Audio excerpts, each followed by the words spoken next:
네, 맛점들 하고 계십니까? 7월 5일 화요일 경제정보 반찬 깔아드리는 김현기의 돈이 되는 라이브 함께합니다. 하반기에 달라지는 금융정책들이 좀 꽤 있는데요. 그 금융정책들의 허와 실을 좀 짚어봐야겠죠. 이럴 때 우리가 찾는 분이 있습니다. 민생경제연구소장 안진걸 소장님 함께합니다. 어서 오십시오. 네, 안녕하십니까. 네, 우리 스픽스 TV가 나날이 발전하고 있어서 네, 좋습니다. 소장님이 홍보를 해주신 덕분에 저희가 지금 벌써 구독자가 이제 2,300명 넘게 네, 굉장히 빠른 속도로 이번 주 안에 10,000명 돼야죠. 저희가 출연했던 이제 스픽스 TV 분 중에서 이제 쇼츠로 올라간 것이 네, 우리 김현기 앵커와 제가 함께했던 게 36만 조회수를 돌파하고 있습니다. 네, 쇼츠를 보신 분들이 스픽스 어떤 그쵸. 것이지 하고 관심 가지고 들어오고들 계신다는 소문입니다. 좋습니다. 더 분발하겠습니다, 여러분. 자, 스픽스 TV 구독하기, 좋아요, 홍보하기, 댓글 달기 정말 잘 부탁드립니다. 네, 지금 이제 그 실시간 댓글로도 많은 의견들 이제 나눠주고 계시거든요. 중간중간 의견 전달해드릴 수 있도록 하겠습니다. 질문 있으면 또 질문도 마음껏 전해주시면 됩니다. 우리 안진걸 소장님 반갑다며 대박하면서 여름엔 수박님이 인사 주셨습니다. 여름엔 수박. 네, 여름엔 수박, 스픽스는 대박. 좋습니다. 네, 또 우리 국민들은 이제 물가 걱정이 너무 심각한데 네, 어떻게든 웃으면서 시작해야 돼요. 그래도. 돈이 되는 정보를 드리도록 하겠습니다. 네, 참 말씀하신 대로 이 올 하반기에 지금 세금 또 부동산 정책 포함해서 금융 정책들 뭐 바뀐 부분도 있고 변화를 예고하고 있는 부분들도 있는데 하나하나 차근차근 이제 설명을 좀 부탁드리겠습니다. 먼저 유류세 좀 추가로 내린다는 얘기 있습니다. 예, 지금 7월 달부터 그동안 이제 전체 기름값의 뭐 사실 절반 가까이 유류세다라고 알고 있잖아요. 그 유류세 중에 30%를 인하해 줬는데요. 그것이 7%가 더 이제 포함돼서 37%가 올라갑니다. 30% 할인됩니다. 네. 그러면 이제 리터당 한 55원 정도 이렇게 내려가야 되는데 놀라운 것은 반가운 정보잖아요. 지금 고유가 고물가로 너무나 시달리니까. 그렇죠. 예. 근데 유류세나 첫날 에너지 소규시장 감시단이라는 시민단체에서 조사를 해보니까요. 네. 오히려 값이 올랐거나 이론도 안 내린 주유소가 66%에 달한다는 것입니다. 적지 않은 숫자가 그러니까 그냥 그 유류세 인하분을 수익화했다 이렇게 우리가 그렇게 단정 지을 수 있어요. 단정 지어도 될 것 같습니다.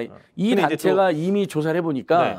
그 전에 유류세 30% 인하했잖아요. 그 인하분의 절반 정도만 최종 소비자 가격에 반영된 거로 확인이 되었습니다. 아하. 그래서 대기업 정유사사가 올해 4분의 1분기에만 각 사마다 영업이익이 1조가 넘어가는 엄청난 영업이익을 누렸는데 네. 바로 고유가 국면을 악용해서 소비자들에게는 비싸게 기름을 판 거 아니냐. 그래서 최대 실적을 만들어냈다는 칙을 받고 있습니다. 그래서 네. 자, 일단 첫 번째 팩트는 유류세가 37% 인하됐다. 예. 두 번째 팩트는 근데 실제 우리 소비자들이 느끼기에는 그 효과가 미미한데 네. 조사 결과 실제로 유류세 인하분이 우리가 주유소에서 가서 사잖아요. 우리는요. 그렇죠. 네네. 주유소 살 때 100% 반영이 안 돼 있더라. 이런 겁니다. 그래서 지금 대안으로 제가 오늘 우리 스픽스 TV에서 정말 좋은 대안을 제시하고 싶습니다. 네네네. 지금은 정부에서 유류세를 인하하잖아요. 인하분이 정유사 그다음에 주유소를 통해서 이렇게 반영이 되는 거거든요. 예.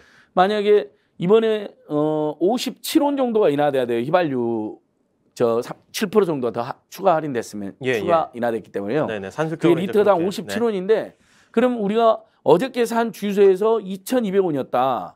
그러면 57원 인하가 딱 반영돼야 되잖아요. 주유소에. 그렇죠. 근데 주유소는 시장 경쟁입니다. 자율 경쟁입니다. 가격은 주유소 사장님이 57원에 인하된 기름이 들어오는 것을 감안해서 57원을 다 인하할 수도 있고 안 할 수도 있는 겁니다. 네. 그걸 강제는 못 하는 거예요. 그렇죠. 그러면 그리고 이제 뭐 미리 비축해 놓은 거 우린 그래서 비싸게 샀다. 뭐 미리 이렇게 비치는 분을 또 얘기하시기도 소진하고 네네네. 또 팔기 때문에 당연히 금리 입장에서 그럴 수밖에 없잖아요. 우리가 이미 유류세 인하 전에 사놓은 건데 그거 먼저 팔아야지 어떻게 하냐 이러니까요. 그래서 저희들이 제시하는 대안은 뭐냐면 네. 앞으로 유류세를 인하하면 지금 37%잖아요. 지금 고유가 계속되면 이 부분에 대해서 뭐 50%로 더 인하된다. 법과 규정을 고쳐서도 이런 얘기 나오는데 앞으로는 김현기 앵커님이나 우리 애청자 여러분이나 제가 기름을 넣는다. 예. 그럼 일단 유류세 반영 인하분은 반영 안 돼도 좋아요. 다 적값 내고 사는 거예요. 네. 근데 이제 국세청이나 세무서에 가서 등록을 해서 그 영수증을 신용카드 전표로든 아니면 뭐 찍어서든 접수를 하면 네. 앱으로 네. 30%를 거기서 돌려주는 거죠. 소비자에게 직접 예. 그럼 자 우리가 기름 지금 세금 가득 환급하듯이 가득 메우면 지금 10만 원이 넘어갑니다. 10에서 15만 원까지 됩니다. 네. 차량별로. 이러면 10만 원어치 넣었다 쳐요. 이 중에 이제 그냥 흔히들 말하는 기름값의 세금이 50%다. 네. 그럼 10만 원 50%가 5만 원이 세금이 넣쳐요. 이 중에 37% 그럼 만 원, 2만 원, 2만 얼마가 소비자에게 바로 환급이 되는 거죠. 그러면 만약에 이렇게 하면 예. 유류세 인하분이 네. 복잡할 것도 없잖아요. 음. 김영경 의원처럼 우리 애청자 여러분들 통장에 바로 찍히는 거예요. 인하분이. 또 이게 게다가 제일 깔끔하잖아요. 그렇게 앱이나 우리가 편의성이 높아져 있기 때문에 기술이 네. 그래서 뭐 번거롭게 신고하지 않아도 되긴 할 것 같은데 세무사까지 직접 가서 신고하는 게 아니잖아요. 네네. 지금 앱 없는 분이 어디 있어요? 스마트폰 없는 분이 그렇죠. 없고요. 지금 예, 뭐 아주 아이들 별도의 네, 앱을 빼고는. 개발해야 되는 겁니까? 아니면 기존에서도 이게 가능할 것까요? 이미 지금 국세청에 비용이 보면 위택슨이 다 그쵸. 손택슨이 깔아져 있잖아요. 저도 깔아져 있거든요. 잘 안 쓰는 저가 하는 사람도. 근데 필요하면 그 또 앱을 깔면 되는 거죠. 또 하나 그것도 예. 궁금할 것 같아요.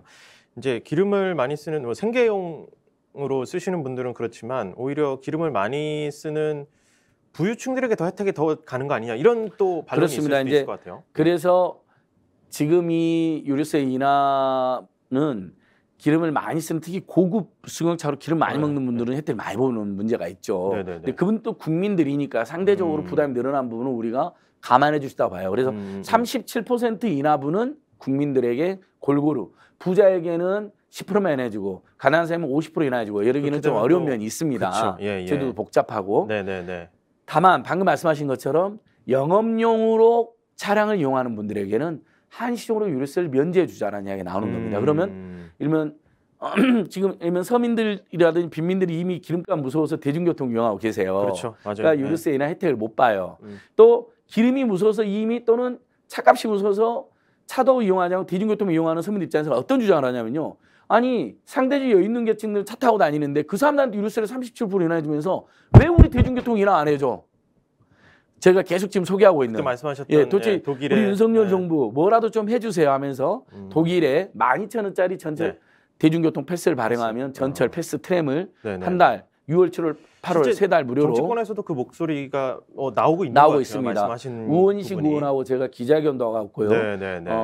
사실 이건 법 개정이 아니라 정부의 의지로도 얼마든지 자 지금부터 모든 지하철 버스 회사들과 함께 지자체가 다 운영하니까요. 또는 공영제, 중공제 포함해서 우리가 독일처럼 10,000원짜리 패스를 발행할 테니 국민들에게 네. 그럼 국민들 10,000원 주고 사고 그걸로 버스, 마을버스, 지하철을 6, 7, 8 세대가 무료로 이용한다 그러면 지금 오늘 물가 6% 드디어 돌파했다고 나왔습니다. 하나도 네. 반가운 소식이 아니라 충격적인 소식이죠. 근데 24년 만에 예, 24년 만에 최고치고요. 네. 근데 IMF 때 6.5% 정도가 올랐어요. 예. 근데 이 지금 7월 달 오른 전기요금, 가스요금 반영이 안 돼 있거든요. 자, 이렇게 되면요. 지금 분위기면 7월 물가는요. 제가 보기엔 7, 8% 올라갑니다. 그러면 IMF 때보다 더 심각하게 올라가는 거예요. 그리고 10월 달에 전기요금, 가스요금 인상이 또 예고되어 있습니다. 네. 그럼 연말이면 10% 안팎이 됩니다. 생활물가 지수는 생활물가 지수는 10%가 더 올라가고요. 체감 물가는 20% 30% 됩니다. 네. 지금 이미 우리가 기름 넣을 때 배추, 당근, 양파 살 때 막 2배씩 뛰었는 품목이 수두룩해요. 식용유도 한 네. 3, 40% 올라 있고 그러니까 그건 체감 물가로 느낌이 외식 많이 뛰었잖아요. 조금 이따 실제로 기사로도 확인해 보면 막 20, 30% 뛴 것도 있고 그렇더라고요. 품목이 그러니까 수박 이제 뭐 그게 이런 이제 것들. 체감 물가잖아요. 예, 사실 예. 이상하다. 엄청 올랐다. 내가 한 달에 한 20만 원 썼는데 요즘 한 4, 50만 원 쓰는 것 같은데 이런단 말이죠. 외식비가 포함해서. 이런 상황인데 예를 들면 유류세만 인하해주고 대중교통은 하나도 지원 안 해준다는 것을 해결하기 위해서 제가 진짜 오늘 두 가지를 제시하는 겁니다. 진짜 돈이 되는 정보 돈이 되는 정책으로 자 대중교통 할인해 주자는 겁니다. 네. 지금 이미 6월 지났으니까 7, 8, 9 세 달이라도요. 너무 힘들잖아요. 어떻게 보면 그 부드럽게 수요를 조정할 수 있는 그렇습니다. 대책이긴 할 것 예, 같습니다. 물가 대책도 되고요. 네. 대중교통 활성화 대책도 되고요. 그다음에 에너지 전략 및 대기 환경 오염 줄이기 대책도 됩니다. 네. 그게 국가 차원에서 국민들이 대중교통을 이용하면요. 기름 수요가 줄어들잖아요. 네. 국가 차원에서 비싼 기름을 사와야 되는 부담도 줄어들게 됩니다. 거기에 유류세는 방금 우리 김영께서 잘 지적하신 것처럼 유류세 인하는 부자 가난한 사람 할 것 없이 다 똑같이 적용되기 때문에 네. 형평성에 문제가 있습니다. 그렇다면 영업용으로 기름을 이용하는 분들은 한식으로 면제 또는 50에서 뭐 80%라도 감을 해주고 네. 나머지 그냥 일반용 승용차는 37%로 이렇게 고정을 하고 말씀하신 대신 대로 그 예. 돌려주는 방식을 주유소의 선에 맡길 수가 없다는 거죠. 첫날 37%로 유류세가 인하된 첫날 값 오르거나 이론도 안 내린 주유소가 66% 됐다는 겁니다. 실제 그리고 그건 그 전에 조사에서도 절반 정도밖에 인하가 안 됐어요. 유류세 인하분에 그동안. 그러니까 그렇다면 소비자에게 직접 주자는 겁니다. 그건 확실하잖아요. 지금 말씀하신 대로 그 아마 실시간 댓글로도 참 기름을 꼭 넣고 이제 차를 꼭 운행해야 되는 분들 같은 경우는 기름 넣다가 진짜 쓰러질 판이다 뭐 이런 말씀까지 남겨주고 계신데 뿐만 아니라 이제 좀 물가부터 한번 낮추기 위해서 정부도 뭐 당연히 손 놓고만은 있지 않겠죠. 예, 지금 이제 뭐 플라스틱 등으로 개별 포장해서 판매하는 김치와 간장 뭐 이거 기본 식자재잖아요. 이런 거와 더불어서 또 커피 생두에 붙는 부가세도 면제한다 뭐 이런 얘기도 나오는데 어떻습니까? 좀 효용성이 있을까요? 예, 아니 뭐 없는 것보다는 낫죠. 근데 이제 생두 가격이 얼마냐? 네. 300원 안팎입니다. 부가세 10% 면세하면 얼마일까요? 30원. 25원에서 30원 정도가. 그러면 지금 커피 파는 분들 입장에서는 이 뉴스를 보고 항의를 해요. 아니 국민들은 커피에도 부가세가 면세된다니까 이제 커피 가격이 꽤 떨어지나 보다. 최소 뭐 몇백 원은 떨어지나 보다 생각하고. 커피 많이 마시니까 이제 기대를 가봤더니 하시죠. 근데 네. 30원, 20원은 떨어뜨리기 어려운 가격이잖아요. 그러니까 예를 들면 지금 우리가 커피숍 가보면 뭐 2,000원, 3,000원, 뭐 테이크아웃 하면 좀 더 저렴한 건 뭐 1,800원도 있긴 해요. 네네. 근데 거기다 1,770원 이렇게 팔 수가 없잖아요. 그러니까 굉장히 뭐 국민들 입장에서는 몇십 원이나 떨어진 것도 반갑긴 하지만 실효성 굉장히 부족하다는 평가를 받습니다. 그리고 생두만 부가세가 면제되는 거예요. 볶아서 들어오는 원료 있잖아요. 네네네네. 스타벅스 같은 데서 거기는 아예 볶아서 들어온답니다. 그렇죠. 저도 이제 커피 세계는 잘 모르지만 이제 커피를 좋아하는 분들 금방 알더라고요. 생두로 수입하는 경우는 부가세가 면제되고 이미 볶은 상태로 들어오는 온자재로 들어오는 커피 스타벅스 같은 데가 대표이라는데요. 거기는 면세가 안 되는 겁니다. 그러니까 가격 인하가 하나도 없는 거죠. 그러면 저희가 정부 정책 어쨌든 정부가 유의미한 정책을 내놓는 데는 실패했다 하더라도 어쨌든 이런 정부도 노력을 하는 거 인정해 준다면 좀 더 노력해 달라는 겁니다. 그러면 지금 국민들 입장에서는 이러면 코로나19 때문에 그동안 힘들었던 중소상공인들이 또 원자재 값도 급상승했기 때문에 식당 가격이 올라가는 건 어쩔 수가 없다 봐요. 근데 예를 들면 방금 예를 들었잖아요. 스타벅스라든지 대기업 정말 대규모 유통체인들 있잖아요. 네. 이런 데서는 한시로 커피 가격을 좀 인하해 달라는 국민적 호소도 할 수 있고 정부가 적극적으로 그런 걸 유도할 수도 있죠. 근데 그것마저도 만약에 그 민간 기업의 물가 가격 인하를 요구하는 것은 좀 과하다라는 지적이 있을 수 있잖아요. 그러면 정부가 공공문에서 할 수 있는 게 바로 공공요금 동결 내지 인상 지연입니다. 인상 연기입니다. 근데 지금 그걸 안 하고 10월 달 또 올린다고 하니까 국민들이 열받아 있는 겁니다. 그래서 저는 4월, 7월에 이미 어쩔 수 없이 올랐잖아요. 전기가스요금 10월 달 인상이라도 유예를 해줬으면 좋겠습니다. 지금 곧 있으면 한국은행이 0.5% 금리를 올립니다. 네. 거의 확실시 되잖아요. 네. 그러면 아무래도 시중의 유동성, 결국 인플레이션이라는 건 통화량이 많아지면서 화폐 가치가 떨어지는 현상이니까 예. 물가가 올라가는 거고. 근데 지금 사실은 정확히는 엄밀히 말하면 수요가 늘어나가지고 물가가 올라가는 인플레이션이라기보다는 공급에 문제가 생겨서 러시아 우크라이나 전쟁 또는 뭐 봄 가뭄 그다음에 세계적인 어떤 식량 유통망의 교란 네. 이게 대부분의 전문가들의 분석이거든요. 그러니까 그렇지만 그럼에도 그러니까 공급 분야에서 이제 인플레이션이 이제 가중되고 있는 거니까 예. 이제 좀 이따 임금 이야기를 하려다 제가 지금 이제 임금이 늘어나면 통화량이 늘어나서 인플레이션이 가중된다는 이야기에 반박을 이제 미리 해본 건데 네. 이 상태에서는 공공요금 인상을 최대한 억제해줘야 된다. 네. 그러면 한국은행이 0.5% 올리면 시중의 통화량은 더 회수가 됩니다. 유동성 더 줄어들 거 아닙니까? 그렇게 되면 이제 물가가 좀 잡힐 수도 있는 거거든요. 네. 또 가을 겨울쯤에 러시아 우크라이나 전쟁이 좀 진정된다거나 아니면 종전된다거나 그럼 또 물가가 상당히 잡힐 겁니다. 네. 그러니까 공공요금 내년에 올려달라는 거죠. 올리더라도 이렇게 이제 저희들 호소를 드리고 있는 것입니다. 네, 말씀하신 대로 하반기에 이제 바뀌는 정책들 가운데 지금 이제 계속 말씀 주신 부분들을 먼저 그러면 조금 순서를 바꿔서 예. 그 임금 인상을 너무 이제 과도하게 할 경우에 이게 이제 뭐 인플레이션의 원인이 된다. 네. 이렇게 이제 주장하는 분도 계시고 실제로 우리나라 경제사령탑 이제 추경호 경제부총리 겸 기획재정부 장관이 지난달 말에 이제 대기업 경영자들 만나서 이런 발언을 했습니다. 과도한 임금 인상이 고물가 상황을 심화시킬 뿐 아니라 또 대기업과 중소기업의 임금 격차를 확대해서 상대적 박탈감을 키운다. 네. 그러니까 이제 경제 어려움을 감안해서 대기업 경영자분들은 임금 과도하게 올리지 말아달라 이런 발언을 했습니다. 자, 일단 어떻게 평가하시는지 전반적으로 좀 듣고 들어가 보죠. 이 발언 때문에 정말 대다수 국민들이 분노했다고 저는 봅니다. 예. 자, 물가가 올라가면 임금은 가만히 열심히 땀을 일하는 우리 국민들의 임금이 자동으로 삭감되는 결과를 야기합니다. 그게 그렇죠. 바로 실질 임금 감소잖아요. 네. 그래서 6월 달에 여러분 실제로 OECD에서요. 대한민국의 물가가 올해 5% 안팎이 오르고 있다. 네. 지금 6월 달 전망했을 때요.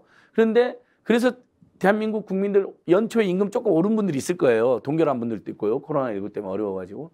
근데 그래봐 임금이 올라봐야 뭐하냐. 실질 임금은 전체적으로 2% 정도 감소했다고 OECD가 발표를 했습니다. 그러니까 임금이 동결된 상태나 조금 오른 상태로 우리가 지금 월급이 나오고 있잖아요. 네. 근데 이제 일반 물가가 이미 올해 들어서 벌써 5% 6% 상승했잖아요. 네. 다음 달엔 7, 8%까지 상승할 것으로 보이거든요. 저희 그렇게 되면 동결 상태에 있는 임금은 7, 8% 임금이 삭감된 거나 다름없게 된 거죠. 그래서 이제 우리가 항상 월급 빼고 다 그렇죠. 오른다. 월급 빼고 다 올랐다. 네. 이 상태에서 정부가 물가 인상에 따라서 임금이 물가 인상을 따라해서 어쩔 수 임금이 오르는 건 어쩔 수 없다라고 또는 민간의 자율적 임금이 오르면 이제 그 인플레이션이 더 심화되는 거 아니냐 이런 그러니까 얘기를 그런 우려를 하는 건 이제 예. 제가 그걸 반박을 한번 해보겠습니다. 그러면 정부가 이 상태에서는 아까 이제 제가 미리 그 말씀드렸잖아요. 지금의 인플레이션 물가 상승의 폭등의 원인은 공급 쪽에 문제가 있어서 그런 거는 러시아 우크라이나 예. 기후 위기 그다음에 뭐 식량난 에너지난 이게 겹쳐져서 발생하는 문제란 말이에요. 또 코로나19 상황이 이제 끝나가면서 공급 쪽이 여전히 교란돼 있는 상태 끝나가곤 했지만 이게 겹쳐져서 발생된 게 대부분의 전문가들의 시각이란 말이죠. 네. 시중의 통화량 유동성이 많이 늘어나 있었던 것은 임금이 올라가서가 아니라 코로나19 위기를 극복하기 위해서 각 나라가 많은 돈을 썼잖아요. 그렇죠. 그래서 시중의 유동량이 풍성해졌던 거잖아요. 저금리도 시중 유동성을 증가시켰고 거기에다가 코로나19 대책으로도 많은 정부가 돈을 막 찍어내서 많이 썼단 말이죠. 이 원인인데 임금이 인플레이션의 원인이란 분석은 지금 안 나와 있어요. 그러니까 임금이 인플레이션 원인이 되려면 생산성 이상으로 과도하게 올라 있어야 돼요. 네. 그러면 뭐 제가 이제 지난 토요일 날 KBS 심야 토론으로 나갔었는데 거기에 이제 유명한 경제학자분이 교과서에 생산성 이상으로 올라가는 임금은 바로 그 퍼센트만큼 인플레다. 경제 교과서에 써져 있는 거죠. 근데 지금 대한민국 임금이 생산성 이상으로 마구 올라갔나요? 요즘에 코로나19 때문에 거의 오르지도 않았어요. 그래서 지금 이건 대한민국 전문가들뿐만 아니라 세계적인 전문가들 분석이 이번 인플레이션은 임금으로 인한 게 아니다. 임금이 막 올라서 시중에 돈이 풀려가지고 통화 가치가 하락한 게 아니라는 거예요. 네. 그러니까 당연히 지금 임금 인상을 반대하는 명분이 없는 거고 첫 번째. 두 번째, OECD가 지적한 것처럼 가만히 앉아 있어서 실질 임금이 지금 2% 막 3% 이렇게 떨어지고 앞으로 연말 되면 연말에 물가 인상률이 10% 안팎이라고 생각해 보자고요. 내년도 이게 지속되잖아요. 네. 물가는 한번 오르면 마구막 떨어지는 않겠죠. 한번 올라간 물가도. 그럼 임금은 만약에 동결 상태다. 추경호 부총리가 말한 것처럼 그러면 임금이 무려 10%가 삭감되는 겁니다. 실질적으로. 실질적으로 따져보면 그렇죠. 예. 근데 어느 우리 노동자 국민들이 가만히 있겠습니까? 당연히 지금 우리가 생산성 향상보다 국민 경제의 어떤 GDP 증가율보다 더 많은 임금 인상을 막 달라고 요구하는 게 아니잖아요. 그렇죠. 네. 최소한 물가 인상을 따라잡을 물가 인상률까지는 아니다 하더라도 물가가 10% 올랐으면 임금은 5% 올라 사람이 살 거 아닙니까? 네. 그 정도 임금 인상 요구가 지금 생기고 있는 거예요, 사람들이. 근데 그것마저도 안 된다? 그러면 정부가 무대책, 숙수무책, 심지어 재벌대기업 법인세를 깎아주는 특혜를 주면서 결국은 다수 노동자 서민들에게 니들은 임금 인상 오지 말고 고통을 분담하는 게 아니라 고통을 니들이 전담해. 이렇게 느껴진 거죠. 그래서 큰 논란이 된 겁니다. 네. 그러니까 경제 이제 비평하고 이제 전문적으로 이제 하시는 분들도 이게 임금 인상이 지금의 인플레이션을 초래한 게 아니라 잘못된 관리를 한 그 책임이 있는 중앙정부와 정부가 이 책임 회피를 하면서 오히려 이제 희생자를 맞습니다. 원인으로 예, 예. 지목하고 있다. 이게 말이 안 된다. 뭐 예. 이런 얘기들을 많이 하고 계시거든요. 만약에 그럼 정말 100번 양배해서 임금 인상이 시중의 통화량을 일부 증가시켜서 인플레 악영향을 끼친다고 우리가 인정한다고 하더라도요. 그러면 국민들이 그걸 받아들이려면 공정한 고통분담이 돼야 됩니다. 자, 재벌 대기업 추경호 부총리가 만났잖아요. 만나서 일명 방송사, 통신사, 금융기관들, 그다음에 온라인 업종들, 배달, 택배, 대기업들 오히려 코로나19 때 엄청난 돈을 벌었는데 당신들이야말로 이번에는 물가를 잡게 해서 그 서비스 요금이나 제품 요금을 좀 인하해달라. 고통분담에 동참해달라. 네. 이러면 특히 공공성이 강한 방송이나 통신이나 금융기관들 1년에 지금 몇 조씩 벌어들고 있는데 4조, 5조씩 엄청난 수익을 거두고 있는데 그거에 대해서 상당히 인하를 해달라 한시더라도 그런 이야기는 안 하잖아요. 고통분담에 동참해라. 사회적 기금이라고 만들어서 서민 중산층의 물가 대책에 지원하자. 이런 이야기 없이 그다음에 정부가 해야 될 일은 공공요금을 최대한 억제하는 건데 공공요금 4월, 7월, 10월 달 막 인상하면서 그러면 공공요금 내야 되는 것도 우리 국민들이잖아요. 임금이 안 오르는데 공공요금 오르면 어떻게 되죠? 역시 또 임금이 삭감되는 효과가 생긴 거잖아요. 네. 그래놓고 국민들한테만 당신들은 임금 올리지 마. 이렇게 되면 누구도 이게 공정하냐. 그리고는 여력이 있는 재벌 대기업한테는 가가지고 법인세 깎아줄게. 몇 조 원씩, 몇 조 원이나 되는 법인. 그러면 어느 국민이 이걸 그렇죠. 정당하다고 네, 생각하겠습니까? 뭐 다양한 네, 저희들도 임금을 막 올리자는 주장이 아니에요, 지금. 어쨌든 코로나19 또 그동안 기업들도 어려웠잖아요. 중소상공인들도 어려웠고. 그래서 최저임금 지금 5% 이제 올랐습니다, 겨우. 근데 예를 들면 저소득층들의 최저임금이 5% 올랐다면 좀 더 고소득층의 임금은 그보다 덜 올라야 되겠죠. 지금 상황에서는 그렇잖아요. 사회적 형평을 생각한다면 또 여러 가지 그동안 코로나19 때 어려웠던 기업들의 상황을 감안한다면. 그리고 이게 임금 인상이라는 게 마음대로 되는 게 아닙니다. 우리 국민이나 노동자 원하는 대로 되는 게 아니라 기업 사정에 따라 기업이 실적이 좋으면 조금 더 올릴 수도 있는 거고 네. 기업이 실적이 안 좋은 기업은 올려줄 수도 못 올리잖아요. 그럼 우리 노동자들이 그 사정을 모르나요? 우리 회사가 영업이익이 지금 거의 뭐 별로 안 됐다. 그런데 그 상태에서 막 임금 막 올려달라는 국민이 어디 있습니까? 그러니까 경제 수장의 발언에 무게가 상당히 있는데 마치 이제 대기업의 일률적으로 그 임금 인상을 자제시키는 듯한 이 발언이 그리고 또 책임을 인플레이션의 책임이 마치 과다한 임금 인상이 맞습니다. 있다라고 느끼게끔 하는 이런 발언들이 국민에게 조금 상처를 주고 있고 예, 뭐 상처와 반감과 다른 여러 가지 정책도 하고 있고 다른 발언들도 많이 했겠지만 유독 이 부분에 있어서 언론에서 다루고 또 많은 사람들이 이제 좀 불쾌한 좀 힘들어하는 맞습니다. 것들이 아마 예. 그런 부분이 있지 않을까 싶습니다. 아쉬운 부분이 좀 분명히 있고요. 자, 일단 뭐 말씀하신 대로 수요 그리고 수요 증가로 인한 인플레이션이 있었다 하더라도 해당 요인이 이제 아무래도 한풀 꺾이지 않겠느냐. 임금 이제 구매력이 좀 사라지니까요, 자꾸. 예, 예. 그런 상황이긴 한데 향후에 이제 말씀하신 올 하반기 내에 혹시 임금 인상률이 좀 물가 상승률을 어느 정도 반영해서 어느 정도 좀 오르고 따라갈 수 있을까요? 어떻게 예. 보세요? 지금 분위기상은 이렇습니다. 이제 물가가 마구 올라가고 있기 때문에 노동자, 서민들 또 우리 국민들 입장에서는 자기가 다닌 기업에서 당연히 물가 인상률만큼 또는 물가 인상률에 근접한 임금 인상을 요구할 겁니다. 그리고 그 기업을 경영하는 입장에서 만약에 저도 지금 고용을 제가 이렇게 그걸 뭐라 그러죠? 급여를 주고 있는 분이 몇 명 있는데 저 입장에서도 물가가 이렇게 올랐는데 조금만 올려달라 그러면 저희들 사무실 사정이 되면 조금 올려줄 것 같아요. 조금이라도 물가 인상에 맞춰서라는데 근데 제가 경영하는 입장에서 또는 소기업 소상공 입장에서 최저임금 5% 오른 것까지는 맞춰줬지만 그 이상은 어려울 수 있잖아요. 근데 당연히 못 올리죠. 그렇게 되면. 그래서 둘 중에 이제 이렇게 다 정리를 할 겁니다. 많은 기업인들이나 경영장들, 사용자들께서 물가가 오른 만큼 임금을 올려준다고 생각을 하고 계실 거예요. 야박한 우리 대한민국 국민들, 대한민국 경제가 야박한 경제는 아니거든요. 다만 코로나19 때문에 여전히 어려운 기업들 예, 예. 또는 뭐 기업 사정이 현재 여러 가지 요인으로 실적이 악화되거나 실적이 나아지지 않고 있는 기업들은 아무래도 임금 인상 폭이 최소화될 수밖에 없겠죠. 그럼 또 우리 국민들은 그걸 또 받아들일 것입니다. 물가는 올랐지만 어쩔 수 없지. 우리 회사가 어려운데. 그러니까 바로 거기서 정부의 대책이 필요한 겁니다.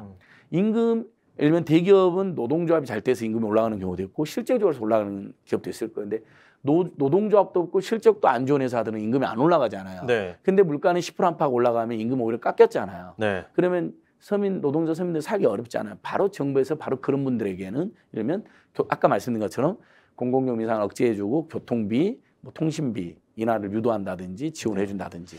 지금 뭐 그다음 말씀하신 유류세 인하분을 직접 가게에 줘가지고 가게에 좀 도움이 되게 한다든지. 특히 영업용 차량을 이용하는 분들에게는 유류세 인하를 한시로 면제된다. 그러면 물가가 10% 올랐다 하더라도 그 지원받은 게 만약에 집집마다 10% 정도 소득이 늘어난 효과다. 그러면 임금이 동결된 상태에서도 물가 인상의 고통을 감내할 수 있게 되는 거잖아요. 그래서 정부의 적극적인 대책과 섬세한 조치가 꼭 필요하다는 겁니다. 실제로 지금 이제 코로나로 피해본 분들 뭐 피해를 뭐 이루 말로 다 할 수 없는데 소상공인하고 자영업자를 위해서 지금 이제 어쨌든 채무 조정 프로그램이 시행된다는 거, 요것도 조금 염두에 두고 좀 자금 계획을 짜보시면 어떨까 그렇죠. 싶은데 좀 도움 될까요? 어떻습니까? 도움이 될 겁니다.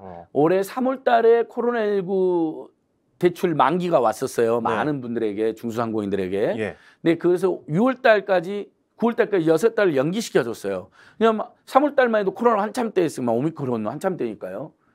거리두기 단계였고. 그래서 9월까지가 연기가 돼 있어요. 만기가요. 이때부터 이제 묵은지가 되는 거죠. 지금 사실 코로나가 이제 끝나는 국면이니까 제일 금융기관들은 이제 대출을 만기 대출을 회수하려고 그럴 거란 말이죠. 그렇죠. 예. 그래서 10월 달부터 중소상공인 자영업자 프로그램이 가동이 되는 겁니다. 제가 여러 번 말씀드렸잖아요. 예전에도 금리를 인하해주면 좋겠지만 금융기관 지금 엄청난 이자 수를 거두고 있으니 코로나19 때문에 빌린 분들에게 바로 인하가 어려우면 이런 만기라도 연장해주고 그 만기에 갚는 방식을 뭐 1년에 2번으로 나눠가는 방식이든 1년에 한 번에 남는 방식이든 여러 방식이 있는데 좀 더 촘촘하게 장기, 저리, 분할, 상환 방식으로 바꿔주는 이게 채무 조정입니다. 그리고 코로나 때문에 상처가 너무 커서 타격이 너무 커서 열심히는 살고 있는데 매출이 타격이 너무 큰 업종에 대해서는 일부 원금도 감면해 주는 겁니다. 이게 이번 10월 달부터 있을 채무조정 프로그램의 내용입니다. 네, 이미 그러니까, 이제 확정돼서 타격이 너무 큰 업종들에게는 원금을 일부 감면해주고 나머지 금액은 이렇게 분할해서 납부하고 만기가 다가오는 분들 만기 연장해주고 근데 1년 연장해는 1년에 5천만 원 1억 또 내야 되면 더 힘들잖아요. 그렇죠. 그러니까 예를 들면 1년 만기 연장해주는 방식보다는 5년 정도로 연장해주고 그것을 뭐 한 달에 얼마씩 분할해서 납부를 한다거나 뭐 3, 6, 9, 11호 이렇게 여러 방식 있잖아요. 납부 방식은요. 대신에 금리를 조금 길게 해주는 대신에 금리를 좀 낮춰주는. 어느 정도 사실 그러면 더 뭐 갑자기 이제 원리금까지 갚아야 되는 상황이면 진짜 포기하고 싶은 심정이 클 못 텐데. 갚으면 파산이나 회생이 되잖아요. 그러니까요. 아니면 나자빠지게 되잖아요. 근데 유예를 해주면 어느 정도 갚을 그래도 그렇습니다. 마음이 생기는 은행이나 채권자 입장에서도요. 완전히 저 채권이 부실 채권이 되는 것보다는요. 그래도 장기 저리로 계속 들어오는 채권이 유리하잖아요. 채권의 수가요. 채무자 입장에서도 당연히 나 배째서요. 나 죽겠어요. 나 죽을랍니다. 파산 회생 또는 뭐 10년 도주하는 사람도 있을 수 있겠죠. 그거보다는 이제 빚이 5천만 원인데 9월에 만기가 다가왔어요. 도저히 지금 못 갚아요. 난 못 갚습니다. 이런 것보다는 그럼 5년에 나눠서 낼게요. 이게 훨씬 낫잖아요. 지금 사실 이제 바로 만기가 이제 도래하고 있어서 많이 힘들어하고 심적으로도 힘들어하실 분들께는 아마 이제 지금 말씀 주신 정보가 좀 전달이 되면 그나마 좀 버틸 수 있는 맞습니다. 상황이 되지 않을까. 조금 더 나아지고 있습니다. 채무도 유예를 해주고 저리 대출로 좀 전환해주는 대환 대출 프로그램들도 좀 있고 그렇습니다. 채무 조정 프로그램을 좀 꼼꼼하게 알아봐 주시면 좋을 것 같고 혹시 잘 모르겠으면 또 우리 민생경제연구소 민생경제연구소 안진거 소장님을 찾으면 됩니다. 010-2279-4251 010-2279-4251 스픽스 전남 민생상담사 연락 주셔야 되고 서민금융진흥원이 1397번호입니다. 이건 정부가 운영하는 공공기관입니다. 그래서 신용이 낮거나 아니면 과중한 채무에 시달리고 있는 우리 소상공인, 중소기업, 서민들에게 일종의 이 방금 말씀드린 것처럼 채무 조정 또는 저금리 대출을 이렇게 유도해주는 직접적으로 지원해주는 공공기관이거든요. 서민금융진흥원 콜센터 1397로도 상담이 가능하겠습니다. 네, 그 밖에 또 기획재정부 홈페이지에서 하반기에 바뀌는 정책들 체크해 볼 수 있다고 하니까 좀 참고하시고 우리 희망을 갖고 또 우리 안진걸 경제소장님이 왕성하게 활동하고 계시니까 또 힘들면 소장님께 좀 의지도 하면서 그러면서 지금 힘드시기를 잘 버텨냈으면 좋겠습니다. 소장님 또 여기서 보내드려야겠네요. 고맙습니다. 예, 고맙습니다.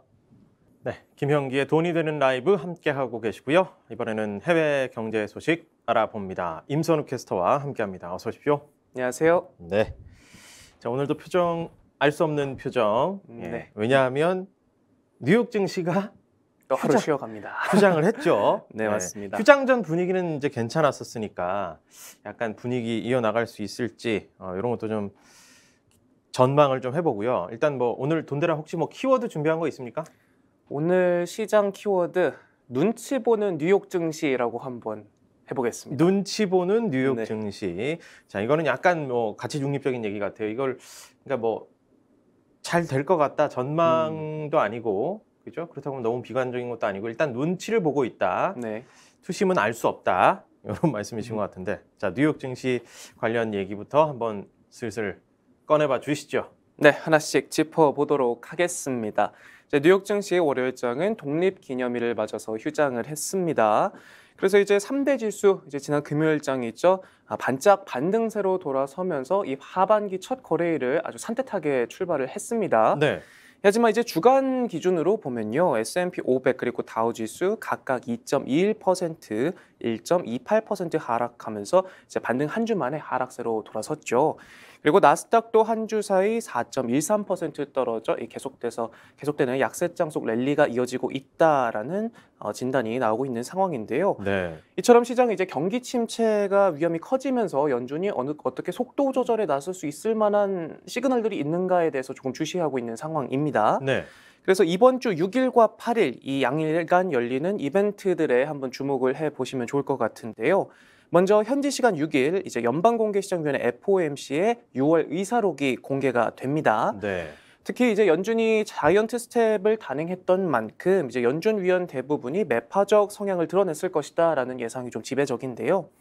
당시 회의에서 위원들이 향후 경제 전망이 어떻게 평가를 했는지 확인하실 수 있고 또 이제 시장과 경제학자들이 이제 연준이 공격적인 인플레이션 대응 의지를 밝힌 만큼 7월 FOMC에서도 자이언트 스텝 그러니까 0.75% 금리 인상을 밟을 것으로 예상을 하고 있는 상황입니다. 네. 그래서 이제 6일부터 연준 주요 인사들의 발언도 이어지는 만큼 이제 의사록과 함께 연준의 앞으로의 행보를 예측해 볼 수 있는 단서가 될 것으로 보이고요. 요 내용은 그러면 7월 우리나라 시간으로는 7월 7일 아침에 좀 전해지는 건가요? 네, 맞습니다. 현지 시간 7일, 우리 시간 7일 공개될 내용입니다. 네. 그리고 여기에 이어서 현지 시간 7일, 그러니까 우리 시간으로는 8일 아침이죠. 예. 미국의 주간 신규 실업수당 청구 건수가 발표가 되고요.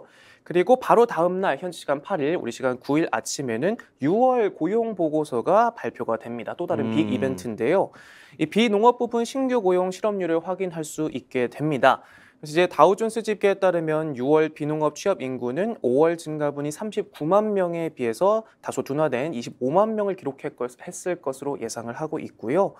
이제 비농업 취업 인구는 미국 경기 전반적인 부분을 예측할 수 있는 도구이자 이제 연준의 금리 결정에도 중요한 영향력을 갖추는 지표이기 때문에 주목을 해볼 필요가 있을 것 같습니다. 네. 이제 연준의 통화 긴축으로 고용 시장이 얼어붙었다라는 평가가 나오게 되면 이제 연준이 긴축 속도 조절에 나설 수 있고 만약에 반대로 고용 지표가 강세를 보이면 더 강한 긴축에 나설 수 있음을 시사하기 때문에 이 지표를 한번 주시해 보셔야 될 것 같고요. 여기에 더해서 이제 시장은 경기 침체 우려가 2분기 실적에 영향을 미쳤을지에도 좀 주목을 하고 있습니다. 이번 실적 발표 기간은 오는 14일 그리고 15일 주요 은행들의 발표로 시작이 되는데요. 실적 발표를 앞두고 기업들의 분기 가이던스가 하향 조정될지도 지켜볼 만한 포인트가 될 것 같습니다. 우리 시간으로 7일, 8일, 그러니까 이번 주 후반에 좀 지켜봐야 될 부분들이 좀 꽤 있을 것 같고 고용 지표가 어떻게 나오냐에 따라서 향후 방향성에 대해서도 우리가 예측을 해볼 수 있다. 그런 말씀 주셨고요. 자, 경기 침체 우려는 뭐 계속 커지고 있는데 이제 연준이 어떤 방향성을 가질 것인가 이런 시그널들 이제 주 후반 그리고 뭐 토요일까지도 이어지는 이 얘기들을 좀 주목한다는 건데 경기 침체와 관련해서 우리나라 경제에 대해서는 좀 비관적인 전망을 또 내놓은 곳이 있습니다. 네, 어딘가. 맞습니다. 이제 일본의 투자은행이죠. 노무라 은행에서 좀 비관적인 경제 전망을 내놨는데요. 이제 일본 투자은행 노무라는 한국 3분기 경제 성장률이 마이너스 2.2%까지 떨어질 것으로 예상을 했습니다. 네.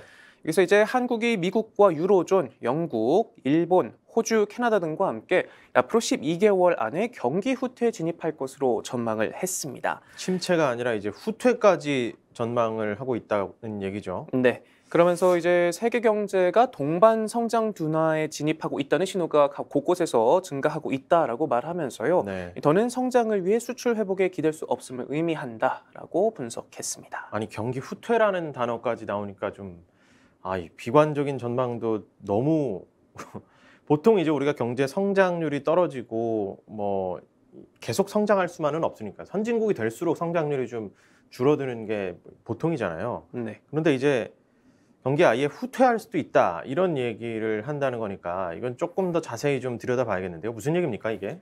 네, 여기 이제 노무라는 또 주택 시장에 대해서도 조금 주목을 했습니다. 이제 특히 한국과 호주, 캐나다 같은 경우에는 중앙은행의 기준금리 인상이 주택 시장 붕괴를 촉발하면서 경기 후퇴가 예상보다 더 빠르고 심해질 것이다라고 내다봤습니다. 그리고 미국과 유로존의 내년 경제 성장률은 모두 마이너스 1%로 제시를 했고요. 또 미국의 올 4분기부터 5분기 정도 얕지만 긴 경기 후퇴를 겪을 것으로 예상을 했고 네. 또 유럽은 러시아가 천연가스 공급을 완전히 차단할 경우 경기가 더욱 침체될 수 있다라고 전망했습니다. 천연가스 공급 완전 차단에 대한 우려도 있지만 또 뭐 그래도 러시아 전쟁 뭐 끝이 없는 건 아니니까 휴전 가능성에 대한 희망도 한편에서는 또 갖고 있는 것 같긴 한데 네. 일단은 암울한 전망들이 좀 있습니다. 자, 우리나라를 비롯해서 아시아 주요국 증시에서 뭐 이런 탓 때문일까요? 지분 유출이 또 늘어나고 있다는 통계, 요건 좀 설명을 해주셔야 될 것 같아요. 네, 이제 각국에서 자본이 조금 빠져나가고 있는 모양새를 보이고 있는데요. 네. 이제 블룸버그 통신에 따르면 2분기 글로벌 펀드들이 한국과 인도, 인도네시아, 대만 등 7개국 증시에서 순매도한 금액이 총 400억 달러, 우리 돈 52조 원을 기록하면서 2007년 이후 최대치를 보였습니다. 그만큼 많은 돈들이 경기 침체 우려 때문에 빠져나가고 있다는 건데 이제 우리나라와 대만 증시에서 자본이 빠져나간 것은 이제 세계적인 IT주의 약세 영향인 것으로 풀이를 했고요. 그러면서 블룸버그는 이제 자본 유출이 이제 시작일 수도 있다라고 강하게 경고를 했습니다. 그래서 이제 기준금리 인상으로 세계 경제 둔화 우려가 나오면서 이제 자산운용사들이 상대적으로 리스크가 큰 국가 위주로 투자금을 빼고 있기 때문이라고 설명을 했습니다. 자, 연준이 남은 이제 FOMC 회의에서 금리를 얼마나 올리느냐에 따라서 우리도 상당한 영향을 받게 될 수밖에 없을 것 같은데 우리 중앙은행 그러니까 한국은행의 움직임에 관해서도 이제 홍콩 쪽의 전망 보고서가 나왔다고요? 네, 맞습니다. 홍콩 상하이 은행이죠. HSBC가 이 같은 전망을 내놨는데요. HSBC는 한은이 올해 기준금리를 0.25%포인트씩 3차례 인상할 것으로 보인다고 전망을 했습니다. 지난달 30일 발표한 보고서에 따르면요. 한은이 오로지 물가 압력을 억제하는 것에 집중하고 있다라고 지적하면서 3분기에 2차례 그리고 4분기에 1차례 0.25%포인트씩 인상할 것으로 내다봤습니다. 이에 따라 연말 기준금리는 당초 전망한 0.25%에서 2.5%에 이를 것으로 전망을 했습니다. 네. 다만 내년 초에는 인플레이션이 눈에 띄게 둔화해서 이제 금리 인상 사이클이 중단될 수도 있다는 또 다른 시각도 함께 내놨습니다. 지금 이제 뭐 변동금리로 갖고 계신 분들은 초조할 수밖에 없고 기준금리 올라가면 또 대출 내야 되는 이자가 많이 늘어나니까요. 우리나라 미국의 이제 금리 역전에 대한 가능성 얘기도 나누어 보기도 했었는데 한은의 움직임도 좀 더 주목을 해야 될 것 같습니다. 자, 기업 소식으로 넘어가 보죠. 애플이 올가을 새롭게 선보일 아이폰 14번째 버전이 벌써 네, 예, 벌써 관련 소식 14번째입니다. 나왔다고요? 네, 근데 좀 반갑지만은 않은 소식인데요. 그래요? 계속해서 애플이 올가을 역대급 많은 신제품을 선보일 것이다 하면서 기대감을 키워왔는데 네. 거기에 또 찬물을 끼얹는 소식이 좀 나왔습니다. 뭔데요? 이제 블룸버그 통신의 애플 전담 기자죠. 마크 거먼이 보도를 했는데요. 이제 올가을 선보일 것으로 알려진 아이폰 모델에 이 구형 칩이 탑재될 것이다라는 기사가 나왔습니다. 그러면 이제 아이폰 그때 13, 13에 나왔던 그 기능이 그 성능이 그대로 고스란히 담긴 그 칩이 그대로 네, 동일한 모델의 칩이 간다는 다시 거죠. 한번 사용될 수 있다라는 전망이 나왔습니다. 성능 개선 기대했던 분들은 좀 실망감이 클 수도 있겠는데요. 네, 그래서 이제 마크 거먼은 이제 애플의 아이폰 14 일반 모델에 네. 지난해 발매된 아이폰 13에 사용한 A15 바이오닉 칩을 재탕할 것이다라고 전망을 했는데요. 음흠. 애플이 새로 출시하는 모델의 이전 제품에 쓰였던 칩을 사용하는 것은 이번이 처음입니다. 대신에 상위 모델인 아이폰 14 프로 그리고 프로 맥스에는 최신 칩을 적용할 것으로 내다봤습니다. 네. 아니 근데 최신 폰인데 기존 거 그대로 쓴다. 이게 무슨 이유가 있겠죠? 네, 여러 가지 복합적인 이유들이 있는데요. 네. 하나씩 살펴보자면요. 이제 블룸버그는 아이폰 프로세서 성능 개발이 몇 년 새 둔화했다라고 말하면서 최신 칩과 구형 칩의 차이가 크지 않을 것으로 예상을 했습니다. 그러면서 이제 세 가지 원인을 꼽았는데요. 먼저 첫 번째는 인력 유출입니다. 최근 몇 년 새 많은 엔지니어들이 퇴사했다라고 설명하면서 인력 유출이 칩 개발 속도를 늦추고 결국 모델별로 다른 칩을 넣으면서 급 나누기를 할 수밖에 없는 상황이 됐다라고 설명을 했고요. 그래서 이제 아이폰 14 일반 모델에는 그냥 13에 있던 칩 쓰고 네. 뭐 프로나 프로 맥스 상위 저 버전에는 모델에만 조금 더 개선된 네. 칩을 쓰겠다 이 얘기죠. 네, 맞습니다. 음. 또 여기에 더해서 이제 오랜 파트너죠. 대만의 이제 세계 최대 파운드리 업체인 TSMC가 이제 주문이 현재 밀려들고 있는 상황이기 때문에 이전처럼 대량 주문을 하기가 어려운 상황이 됐다라는 설명이 있었고요. 네. 여기에 또 계속되는 이제 인플레이션 여파까지 겹쳤습니다. 인플레이션 여파에 소비자들이 지갑을 닫으면서 소비자들이 지갑을 닫고 있는 상황에서 이제 비용을 줄이기 위한 선택이라는 지적도 나왔는데요. 아무래도 신형 칩이 기존 칩보다 개발 비용 등이 포함돼 더 비싼데 성능 차이도 얼마 나지 않으니까 가성비 차원에서 효율성이 좀 떨어진다라고 판단을 한 것 같습니다. 그래서 결국 일반 모델에는 구형 칩을 탑재해서 가격을 유지하고 고가 모델에는 새 칩을 넣어서 소비자 반발을 좀 최소화해보자라는 전략이 아닌가 하는 것으로 풀이가 됩니다. 개발 속도도 더디고 또 경기 위축되니까 비용 절감에서 아무래도 가격 정책도 좀 고심을 하는 상황인 것 같은데 애플이 그 자체 칩을 사용하지 않을 수도 있다는 얘기도 나옵니다. 네, 이제 애플 소식에 정통한 걸로 유명한 거밍치 TF 인터내셔널 애널리스트는요. 네. 이제 앞서서 애플이 자체 5G 모뎀 개발에 결국 실패한 것으로 보인다라는 분석 보고서를 냈습니다. 그러면서 이제 퀄컴이 내년 하반기 나올 새 아이폰에 부품을 독점으로 공급할 것으로 보인다라는 전망을 내놨는데요. 네. 당초 납품 비중을 20% 정도로 봤는데 개발이 어렵다는 소식에 100% 그러니까 독점 공급까지 가능할 것이다라는 전망을 내놓기도 했습니다. 어떻게 보면 또 퀄컴이 그 갑자기 어부지리를 얻는 거 아닌가. 이 소식이 나오면서 주가도 굉장히 많이 뛰기도 했죠. 네. 어제 또 이제 우리 그 정태근 팀장님하고 주식 전문가와 얘기를 하면서 이런 비슷한 내용들도 또 언급이 됐었고 우리나라 이제 삼성전자에서 새로 개발한 네. 그런 초도 양산되는 3나노. 3나노. 예, 신기술 최신 기술 적용된 요거에 대한 좀 이 시장에 관한 설명들을 좀 자세히 해주셨었는데 네. 애플은 좀 실망스러운 소비자의 반응을 얻을 것 같습니다. 일단 말씀하셨던 대로 역대급 새로운 라인업 기대해 주세요 했는데 소비자들 갑자기 입장에서 찬물을 김 확 빠지는 끼얹는 이런 소식이 또 나왔네요. 그런 상황이 될 것 같은데 애플의 뭐 다른 제품도 조금 보죠. 애플 워치도 사실 많은 소비자들을 사랑받는데 여기에는 좀 큰 변화를 줄 것이다. 뭐 이런 예고가 또 됐습니까? 네, 맞습니다. 이제 마찬가지로 블룸버그 통신의 마크 거먼 기자가 쓴 기사인데요. 이제 같은 9월 출시될 것으로 예정된 애플의 스마트워치죠. 애플워치 8 시리즈 8에 새로운 체온 센서가 추가될 것이다라는 전망을 내놓았습니다. 네. 그러면서 블룸버그는 해당 모델에 체온 센서를 적용해 발열 탐지 기능을 탑재할 것으로 보인다라고 설명을 했는데요. 이제 앞서 지난해 출시된 7 시리즈에 탑재될 것으로 전해지기도 했는데 당시에는 이제 기술력 문제로 적용을 하지 못한 바 있습니다. 그러면서 이제 애플은 앞서 2년 전에도 2020년에 6 시리즈에 처음으로 혈중 산소 포화도 측정 센서를 탑재해 눈길을 끌기도 했는데요. 이후 많은 후속주자 경쟁 업체들이 같은 기능을 좀 경쟁적으로 탑재한 만큼 이번에도 약 2년 만에 만약에 이 체온 센서 기능을 탑재하게 되면 2년 만에 새로운 기능이 탑재되는 것이기 때문에 이제 다른 경쟁 업체들도 조금 긴장하지 않을까라는 분석들이 나오고 있고요. 네. 그리고 현재 내부 테스트도 완료한 것으로 알려졌습니다. 아니 참 저는 들어도 참 신기해. 혈중 산소 포화도 이런 걸 어떻게 시계를 찾는데 그게 측정이 그렇죠. 되는지 그리고 체온이 또 나오고 네, 그리고 이번에 심박수도 새롭게 나오고, 또 네. 도입하겠다는 체온 측정 센서도 단순히 팔에 워치를 차는 것만으로 사람의 체온을 파악하고 거기에 대한 어떤 건강 정보들을 다 제공한다고 하니까 네.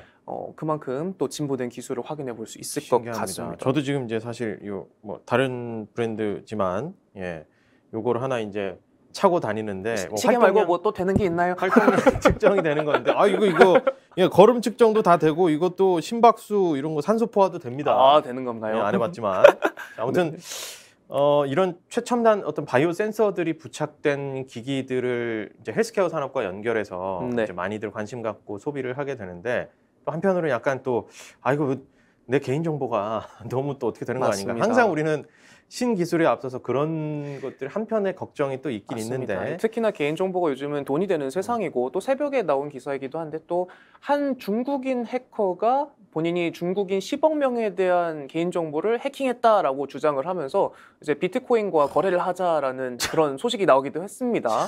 참 무서운 세상이 됐습니다. 별일이 다 있습니다. 네. 참. 네, 그래서 이제 애플 같은 경우에는요, 아까 말씀드렸다시피 올 가을에 역대급 많은 신제품을 출시할 것이다라고 선전포고를 했는데 네. 이제 블룸버그에서 나온 기사를 보면은 이와 같은 제품들이 공개가 될 예정이라고 합니다. 기대하게 이름 좀 한번 네. 들어주세요. 4가지 종류의 아이폰 14 시리즈, 네. 그리고 새 애플워치 3종, 그리고 애플의 자체 칩이죠. M2, M3 칩이 탑재된 다양한 맥 제품, 네. 노트북 제품, 그리고 애플의 최초 혼합 현실 헤드셋, 그리고 저가형과 고급형 아이패드, 애플 TV 등이 선보일 예정인 것으로 알려졌습니다. 그 이른바 이제 전자제품 덕후이신 분들은 가슴 네. 설레는 소식이 아닐 수 없을 것 같습니다. 일단 뭐 기존의 제품보다 훨씬 더 성능이 그리고 뭐 디자인이 여러 측면에서 이제 뛰어난 제품들이 새로 나온다는 건 또 이 소비 욕구가 있는 분들, 새로운 걸 자꾸 이제 시험해보고 싶으신 분들한테는 참 저도 기대가 아주 좀- 큽니다, 지금. 여기 덕후 하나 추가요. 네. 자, 신제품 관련 소식도 한번 재미있게 들어봤고 애플 뭐 글쎄 주가도 그렇고 좀 소비자들의 사랑을 좀 또 받을 수 있을지 반등을 노려볼 수 네. 있을지도 주목이 관심 됩니다. 또 가져볼 수 있을 것 같고요. 또 가상자산 소식 좀 안 들어볼 수 없죠. 이제 가상자산의 가짜만들어도 뭐 철렁하시는 분들 있을 것 같은데 또 좋지 않은 소식입니다. 뭡니까 맞습니다. 또 이건? 이 가상자산 관련해서 좀 좋은 소식 좀 전해드리고 싶은데 오늘도 역시나 또 연쇄 충격 선우 캐스터 후폭풍이 탓이 아니에요. 제 탓이 아니겠죠? 네, 시장의 탓이겠죠? 그렇죠. 저는 그저 전달을 하는 입장이니까요. 네, 그런데 또 늘 말씀드리지만 이러한 소식들을 또 알고 계셔야 또 상황에 대비할 수 있으니까요. 네. 한번 소식 들어보도록 하겠습니다. 최근 가상자산 연쇄 충격 후폭풍이 휘청이는 업체가 또 나왔습니다. 예, 이제 싱가포르 가상자산 대출업체 볼드인데요. 이 볼드가 고객 코인 인출을 중단을 했습니다. 그래서 성명을 통해서 회사가 재정적인 어려움에 직면해 있다라고 밝혔는데요. 특히 지난달 12일 이후에 1억 9,770만 달러, 우리 돈 2,500억 원이 넘는 이른바 코인런이 발생했다고 설명하면서 인출과 거래 그리고 예금을 모두 중단한다고 밝혔습니다. 그러면서 현재 인력 구조 조정과 함께 모라토리엄, 그러니까 채무지불 유예를 신청할 방침이라고도 밝혔고요. 네. 이제 볼드 같은 경우는 이제 한때 미국 최대 가상자산 거래소죠, 코인베이스, 그리고 페이팔 공동 창업자 피터 트리 설립한 발라 벤처스로부터 거액의 투자금을 유치하는 유망 업체로 떠오르기도 했는데 네. 최근에 코인 가격이 폭락하면서 유동성 위기를 피하지 못한 것으로 보입니다. 참 뭐 이거 연쇄적으로 한순간입니다 이게. 뭐 조금 전만 해도 굉장히 이거 유망한 업체야 하다가도 한순간에 고꾸라지는 상황들이 펼쳐지고 있는데 아무래도 이제 코인 가격 폭락 사태에 뭐 버티기가 힘든 상황들이 있겠죠.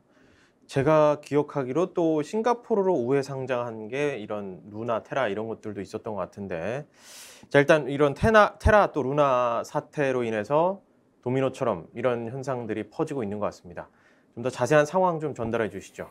네, 이제 월스트리트저널 같은 경우는요, 이제 루나 사태에서 촉발된 가상자산 시장 폭락이 연쇄적 유동성 위기로 이어지고 있다라는 분석을 내놨습니다.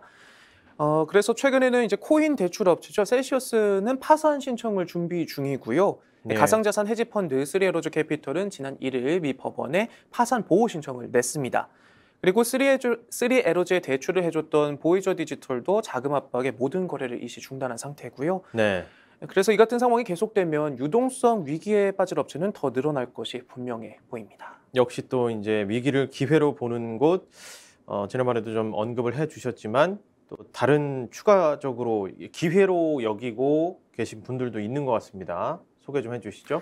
네, 맞습니다. 이제 마이크로 스트래티지 우리 비트코인으로 유명한 업체죠. CEO분이 참 비트코인을 사랑하시는 분인데 코인 사랑꾼 완전. 네, 코인 예. 사랑꾼인데 마이크로 스트래티지 같은 경우는 최근 1,000만 달러, 그러니까 우리 돈 130억 원치 비트코인을 추가 매수하기도 했고요. 네. 또 코인 거래소 FTX는 유동성 위기에 빠진 블록 파일을 헐값에 사들일 수 있는 인수 권한을 확보하기도 했습니다. 예.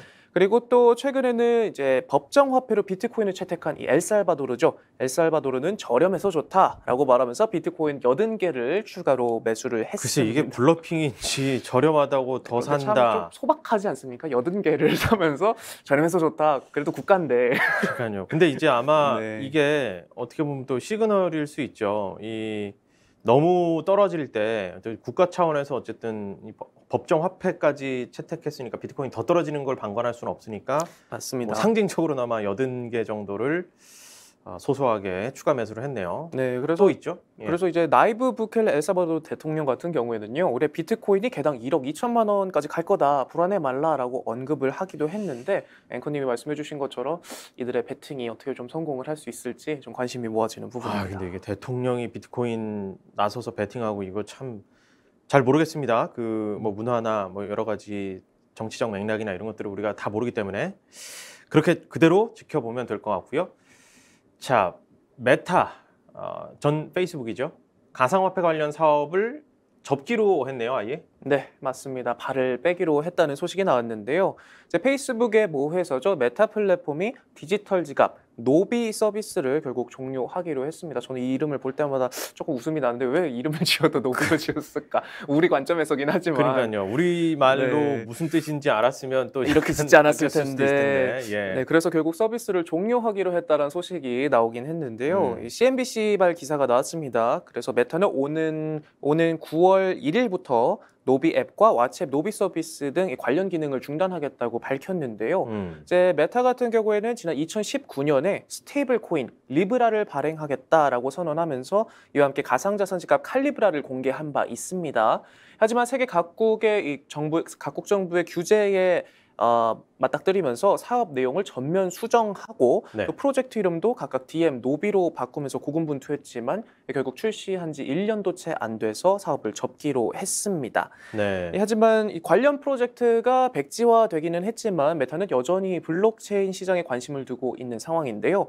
지난 5월에는 페이스북 페이를 가상자산도 아우를 수 있는 메타페이로 바꿀 것이다 라고 밝히기도 했고 또 이번 서비스 종료와 관련해서는 이미 블록체인에 대해 전반적인 기능을 구축하고 있고 또 디지털 자산 같은 신기술을 도입하는데 그동안 쌓인 노하우를 활용하고 있다라고 말하면서 관련 기술을 메타버스, 그러니까 가상현실 사업에 적극 활용할 것이다 라고 강조하기도 했습니다. 뭐 실패했어도 완전히 실패했다고 얘기 안 하고 이제 이거 이만큼 쌓인 노하우로 이렇게 할 거야 뭐 이렇게 얘기하는 게 또 당연히 정신승리인지는 모르겠습니다만 그래도 실패는 성공의 어머니란 말처럼 그렇죠. 또 예. 이걸 또 바탕으로 가상 현실, 그러니까 메타버스 사업 쪽에 조금 활용을 해보려는 움직임이 있는 것 같습니다. 네, 메타 얘기 좀 더 가보죠. 지금 체질 개선을 하고 있다는데 뭐 구체적으로 어떤 겁니까? 저도 좀 체질 열심히 개선해야 되는데 저도 마찬가지이긴 합니다만 메타는 어떻습니까? 메타버스 아주 혹독한 다이어트에 들어가고 있습니다. 그래서 메타 같은 경우는 이제 메타버스 그러니까 가상현실 사업에 올인하겠다라고 선언한 뒤에 다소 좀 중구난방한 모습을 보여왔습니다. 최근에는 내년 스마트워치 경쟁에서 발을 빼기로 하는 등 이 선택과 집중 전략에 나서겠다라고 선포한 상태인데요. 네. 그도 그럴 만한 게 이 메타버스 사업을 맡고 있는 리얼리티랩 부서의 지난해 손실 규모가 100억 달러, 그러니까 우리 돈 12조 원에 달했습니다. 예. 여기 이제 경기 침체 우려까지 더해지면서 올해 비용 규모를 30억 달러가량 줄일 것이다라고 밝힌 상태고요.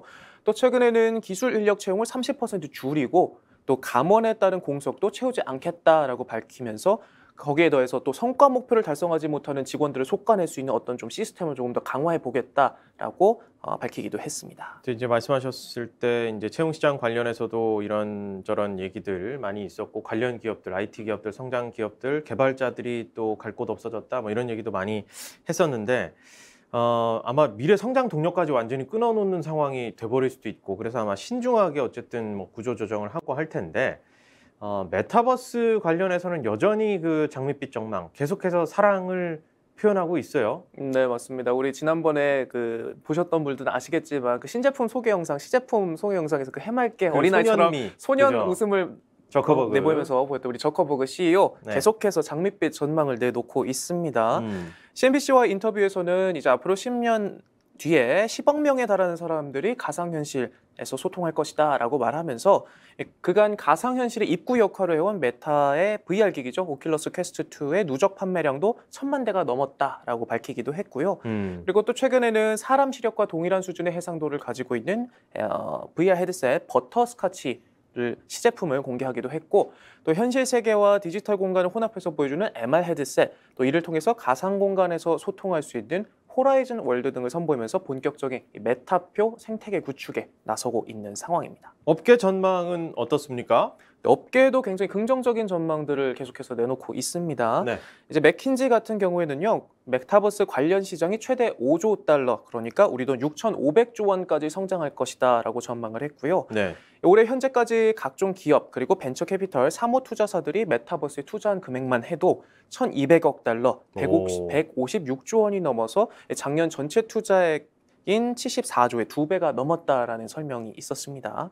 그리고 딜로이트 같은 경우에는 이 전 세계 가상현실 산업 발전 수준이 현재 걸음마 단계 수준에서 2030년부터 본격적인 성숙기에 접어들 것이다라는 전망을 내놓기도 했습니다. 예, 진짜 뭐 공간의 개념이 사라지고 이 공간, 가상 공간이 얼마나 현실감 있게 다가오냐에 따라서 우리는 뭐 세계 여행도 굳이 꼭 안 가더라도 여행 가 있는 것 같은 느낌 들고 하면 당연히 뭐 여기에 가상현실 산업이 발전할 수밖에 없을 것 네. 같아요. 이 점점 더 리얼리티가 살아나니까. 거기에 더해서 이제 뭐 최근 국내외 기업들도 재택근무를 이제 의무 또 다른 형태 근무 형태로 본격 채택하기 시작하면서 이 메타버스를 활용한 어떤 가상현실 사무실 오피스 같은 구축도 사업이 굉장히 빠른 속도로 진행이 그렇죠. 되고 그러면 있고요. 뭐 업무상 소통도 좀 네. 더 원활해질 수 있고 실제 옆에 있는 것처럼 네, 맞습니다. 여러 분야에서 또 적용될 수 있는 기술이기 때문에 네. 그래서 전망은 괜찮다 이렇게 다들 보고 있고 뭐 전문 투자자들도 그렇게 기대를 하고 있는 것 같아요. 네, 맞습니다. 자, 그리고 최근 이제 뭐 MZ 세대에서 선풍적인 인기를 끌고 있는 패션 플랫폼 쉬인 관련 소식도 준비를 해주셨네요. 이게 패스트 패션 업계 1인자인데 표절 소송에 휘말렸다. 이건 또 무슨 소리입니까? 네, 먼저 솔직히 말씀드리면 저는 패션 폐알못이기 때문에 네, 그런 것 쉬인이라는- 같아요. 예, 그렇죠. 늘 똑같은 옷을 입고 나오고 있지 않습니까? 저도 그렇고요. 그래서 저는 사실 조금 생소한 업체긴 했는데 네. 이 업체가 어마어마한 업체더라고요. 그래서 먼저 이 업체가 어떤 업체인지 한번 살펴보면요. 쉬인은 이제 패스트 패션 업계에서 10년 만에 정상 자리를 차지하면서 기업 가치가 130조 원으로 평가를 받은 중국의 대표 패션 기업입니다. 예. 그래서 이제 최신 유행을 발빠르게 반영한 이른바 가성비 제품들을 계속해서 내놓으면서 MZ 세대에서 인기몰이 중이라고 하는데요. 지난달에는 이제 5월에는 아마존을 제치고 미국에서 가장 많이 다운로드된 어플리케이션에 등극하기도 했다고 합니다. 근데 이렇게 성공적인 패션 기업인데 네. 그리고 이제 매출 성장률도 엄청난데요. 네. 2020년까지 8년 연속 매출 성장률 100%를 달성하기도 했고요. 예. 경쟁 업체가 매출이 20% 줄어들 때 쉐일을 3배 이상 성장을 하기도 했고 예. 또 최근에는 뉴욕 증시 IPO 추진설까지 나오고 있어서 투자자들의 관심을 한몸에 받고 있는 기업입니다만 예. 이제 표절 소송에 몸살을 앓고 있다는 소식이 나왔습니다. 네. 그래서 월스트리트 저널이 보도를 했는데요. 이제 쉬인이 대기업부터 영세업체 그리고 신진 디자이너까지 가리지 않고 모조리 표절했다는 의혹과 함께 표절 소송이 잇따르고 있다라는 보도가 나왔습니다. 네. 그래서 쉬인을 상대로 최근 3년 동안 제기된 상표권 및 저작권 침해 소송이 미국 법원에서만 50건 이상이 확인이 됐고요. 쉬인 같은 경우 하루 6천여 개에 달하는 신상품을 저렴하게 생산해서 판매를 하는데 이 같은 큰 성과를 올릴 수 있었던 배경에는 표절이 있었다라고 저널은 지적을 했습니다. 네. 그래서 업체별로 살펴보면 뭐 유명 기업이죠. 랄프로렌, 오클리 같은 대기업부터 이제 영세업체 그리고 신진 디자이너까지 다양한 회사와 개인들이 잇따라 소송에 나서고 있고요. 미국 스트리트 브랜드 스투시는 이제 자사 상표가 붙은 상품이 쉬인 플랫폼에서 팔리고 있다라고 주장을 하기도 했고 그 완전히 제 실력이 아니라 네. 다 남의 걸 가지고 지금 뭐 봉이 김선달처럼 팔아먹었다, 뭐 적나라하게 표현하자면 이런 상황인 건데 네, 맞습니다. 조금 이제 정리해서 얘기를 해볼까요? 네. 이게 패스트패션 기업들이 아무래도 빨리 생산하고 빨리 대량으로 저렴하게 하다 보니까 이런 일들이 좀 비일비재한 것 같아요. 네, 맞습니다. 이제 월스트리트 저널의 설명에 따르면요. 이 네. 특히 패스트 패션 업계에서는 아무래도 앵커님이 짚어주신 것처럼 빠르게 소비가 되고 회전율이 빠르기 때문에 네. 이런 표절 표절 의혹이 종종 나오고는 하는데요. 표절 시비가 드문 일이 아니다라고 했는데 쉬인 같은 경우에는 이 지식재산권 침해 사례가 월등히 많게 조사가 됐다고 합니다. 아하, 네. 그래서 다른 대표 패션 브랜드죠. H&M 같은 경우를 비교를 해보면요. 예. 이제 미국 법원에서 2019년 이후 제기된 관련 소송을 분석을 했는데 쉬인이 피소된 소송 건수는 H&M의 10배가 넘었다고 합니다. 아, 이건 네. 그러네요. 네, 그래서 이제 쉬인도 이에 대해서 입장을 밝혔는데요. 네. 이제 표절은 계약업체의 잘못일 뿐이다. 판매 플랫폼인 우리와는 무관하다라고 반박을 하고 있는 상황이라고 합니다. 석연치 않은 해명과 함께 쉬인 잘 나가던 기업이 이렇게 내 것이 아니라 내 실력이 아니라 다른 사람의 지적 재산권을 침해하면서 부당이득을 취한 것 아니냐, 지금 이런 의혹들로 곤혹을 치르고 있다. 네, 이제 특히나 앞서 말씀드린 것처럼 뉴욕 증시 IPO를 준비하고 있는 만큼 이제 투자자들의 온갖 시선이 쏠려 있을 것이란 그렇죠. 말이죠. 그리고 예. 기업 가치도 아까 얼마였죠? 제가 참 가늠할 수도 없을 만큼 큰 금액이었는데 네, 130조 원을 130조 원, 인종을 예. 받고 있는 만큼 투자자들의 귀를 좀 솔깃하게 할 수 있는 어떻게 보면은 뉴욕 증시 IPO의 대어로 꼽힐 만한 기업인데 네. 이 같은 소식들이 조금 나오면서 기업 공개에 악영향을 미치지 않을까 하는 생각도 조금 듭니다. 네, 좋습니다. 오늘은 여기까지 또 들어야겠네요. 오늘도 알짜 소식들 쏙쏙 잘 뽑아주셔서 잘 들었습니다. 임선욱 캐스터 고맙습니다. 맞습니다. 네, 돈이 되는 라이브 저희가 준비한 소식은 여기까지입니다. 내일 오후 12시 20분에 다시 기다리고 있겠습니다. 함께해 주신 여러분 고맙습니다.